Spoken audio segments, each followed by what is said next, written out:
زبیر گل صاحب، آپ نے فرمایا کہ آپ کی ٹاسک فورس جو ہے وہ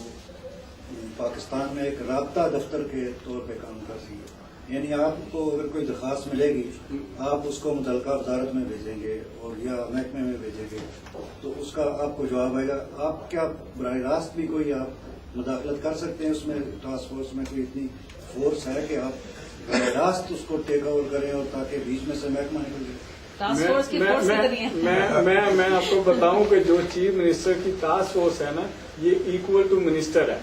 تو اس میں مجھے کسی منسٹری کو بھیجنے کی کوئی اس کی ضرورت نہیں. میں ڈائریکٹ جو بھی میرے پاس اپلیکیشن آتی ہے جس بھی ضلع سے ہو پنجاب کے، اس میں یا تو جوڈیشری کے حوالے سے آتی ہے یا کوئی ڈیولپمنٹ کے حوالے سے. تو ڈیولپمنٹ کا جو اپنا یہ ادارہ ہے اس کو ڈی سی او جو ہے وہ ہیڈ کرتا ہے، اور اگر جوڈیشری کے کوئی پولیس کے معاملات مقدمات کے حوالے سے تو اس کو D P O D I G level کا، S S P D I G level کا، اس ڈسٹرکٹ کا جو ہیڈ ہوتا ہے میں اس سے رابطہ کرتا ہوں، ان کو لکھتا ہوں، ڈائریکٹ لکھتا ہوں، اور ڈائریکٹ انشاءاللہ تعالی ہمیں رپورٹ آتی ہے. ود ان 10 days میں اس کی رپورٹ مانگتا ہوں، تو اس کا سارا میں 4 week کے بعد شہباز شریف صاحب کو میں اس کے اوپر بریفنگ دیتا ہوں کہ کون سے کیسز حل ہو رہے ہیں اور کس میں رکاوٹ آ رہی ہے. ان کو خود شہباز شریف صاحب اس کو مانیٹرنگ کرتے ہیں. تو یہ ساری بیوروکریسی جو آپ سے کوئی اس کو مطلب آپ نے کیسا پایا کہ یہ کوئی آپ سے کوآپریٹو ہیں یا وہ کام کر رہے ہیں، آپ کی بات سمجھی جا رہی ہے، سنی جا رہی ہے؟ میرا آفس جو ہے چیف منسٹر سیکریٹریٹ میں ہے، تو میں کسی بھی بیوروکریسی کو جب اپنے آفس سے لیٹر ایڈ پیڈ پہ اپنا لکھتا ہوں اگر، تو وہ میں اپنی طرف سے نہیں لکھتا، میں شہباز شریف صاحب کا وہ نمائندہ ہوں، ان کے ریفرنس سے لکھتا ہوں کہ میاں شہباز شریف صاحب خود مانیٹرنگ کر رہے ہیں، تو وہ خود اس کیس کو دیکھ رہے ہیں، اور ود ان 10 days میں مجھے اس کا جواب چاہیے جو کہ میں نے شہباز شریف صاحب کو دینا ہے. یہ کام لینے کا بھی ادھر کی بیوروکریسی سے تھوڑا سا ہونا چاہیے. اگر ان کے ساتھ تھوڑا نرم رکھیں گے تو وہ کام آپ کے مجھے نہیں لگتا مشکل میں پڑ جائیں گے. لیکن ہم جو بھی کیس بھیجتے ہیں اس کے پیچھے ریمائنڈر بھیجتے ہیں، ٹیلی فون کرتے ہیں، لوگوں کی ڈائریکٹ ملاقاتیں کرواتے ہیں کہ جاؤ، ڈی پی او کو فون کرتے ہیں کہ یہ آ رہا ہے جو متاثر ہے، جو بھی جس کی کمپلین ہے یہ آ رہا ہے، تو اس کو عزت دینی ہے، اس کو ملنا ہے، اس کی ساری بات سننی ہے. تو ایسا بھی ہم کرتے ہیں، اس کو فالو کرتے ہیں. یہ نہیں کہ لیٹر لکھے تو ہم اس کو فائل میں رکھ کے تو بھول جاتے ہیں، ہم اس کا پیچھا کرتے ہیں. تو جو کیسز عدالتوں میں چل رہے ہوتے ہیں اس میں انٹرفیئرنس نہیں کر سکتے، لیکن وہ ان کے لیے مٹیریل پرووائڈ کرنے کی پوری کوشش کرتے ہیں کہ جو نیچے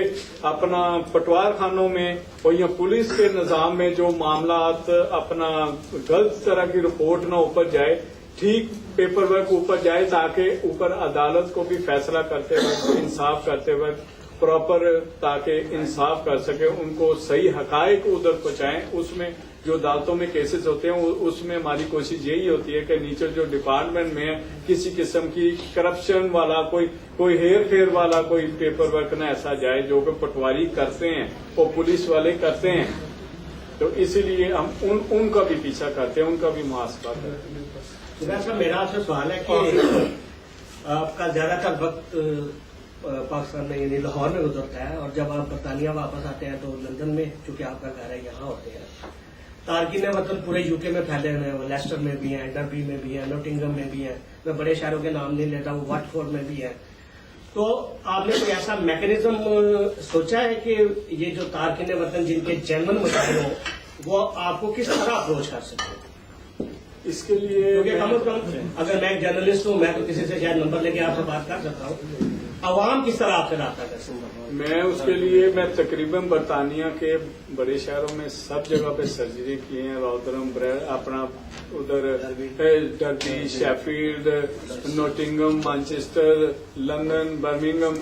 میں ان سب جگہ پہ گیا ہوں. اور انشاءاللہ تعالیٰ آپ بھی میں آئے ہوں، جب بھی میں آتا ہوں تب میں کوشش میری یہی ہوتی ہے کہ میں دوسرے شہروں میں جاؤں اور اخباروں کے تھرو بھی ان کو میسج دلاؤں، ٹی وی کے تھرو بھی ان کو میسج دلاؤں. ایسے میری جو ہر شہر میں جو میری برانچیز ہیں وہ برانچیں بھی اپنے اپنے کمیونٹی سینٹروں میں ان کو بھی میں نے کہا